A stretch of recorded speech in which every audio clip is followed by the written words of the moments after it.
মমতা গত কয়েকদিন আগে ইন্টারভিউতে বলেছে ভারতের স্বরাষ্ট্রমন্ত্রী অমিত শাহ নাকি জানে কাকে দিয়ে কাকে খুন করানো হয়েছে।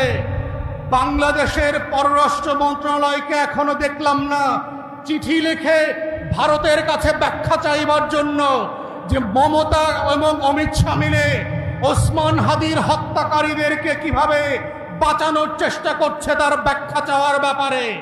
তাহলে আমরা একই জিনিস দেখেছি গত 17 বছরে। দিল্লির আধিপত্যবাদের বিরুদ্ধে চোখে চোখ রেখে যদি কথা বলা না যায়, স্বাধীন এবং আজাদির পক্ষে, ইনসাফের পক্ষে যদি আপনি দাঁড়াতে না পারেন, তাহলে তার পরিণতি কি হতে পারে।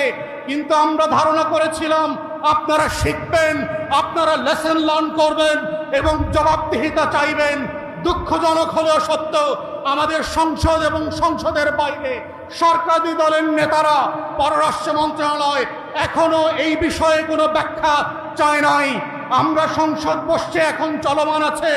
বাজেট অধিবেশনে আমরা চাইব মাননীয় প্রধানমন্ত্রী এবং পররাষ্ট্রমন্ত্রী অথবা পররাষ্ট্রমন্ত্রীর বদলে যিনি সকল বিষয়ের মন্ত্রী, সেই ডেপুটি প্রাইম মিনিস্টার যেন কথা বলেন। বাংলায় না পারলে সংবিধান খুঁজে বের করেন কোন ধারার বদলে মমতাকে এবং দিল্লিকে চিঠি লেখা যায়। তেমন একটা ধারা সংবিধান খুঁজে বের করতে পারলে আমরা বুঝবো আপনারা স্বাধীনতার পক্ষে সংবিধান পড়েন, আপনারা আজাদির পক্ষে সংবিধান পড়েন, আপনারা ইনসাফের পক্ষে সংবিধান পড়েন, আপনারা শহীদ ওসমান হাদির পক্ষে এই সংবিধান বোঝার চেষ্টা করছেন। যদি না করতে পারেন আমরা ধরে নেব আপনারা দিল্লির গোলামির পথ বেছে নিয়েছেন। গত 17 বছরে দিল্লির গোলামি আপনারা কম করেন নাই।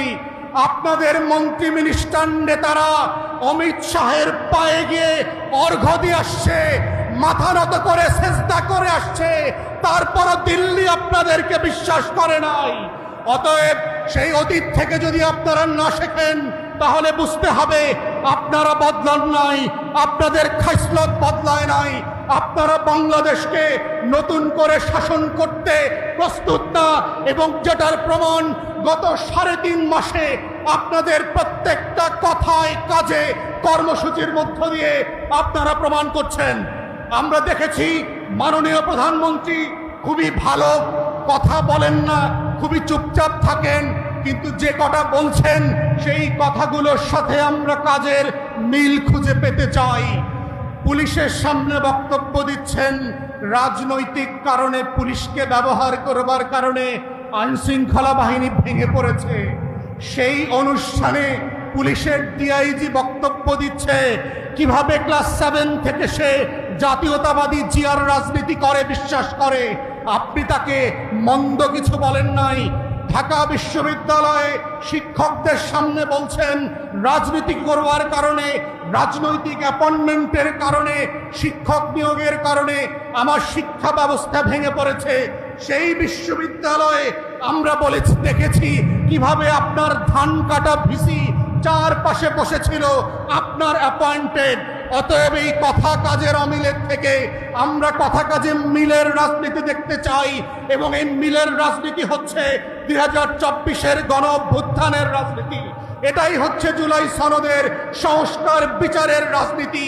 এটাই হচ্ছে নাঈম হাসান জাতীয় ক্রিকেটাররা যারা চট্টগ্রামে গুমের শিকার না হয় সেই রাজনীতি। এবং আমরা চাই সেই রাজনীতি বাংলাদেশে সফল হোক, এবং সবাইকে সেই রাজনীতির পক্ষে থাকবার আহ্বান জানিয়ে আমার বক্তব্য এখানেই শেষ করছি।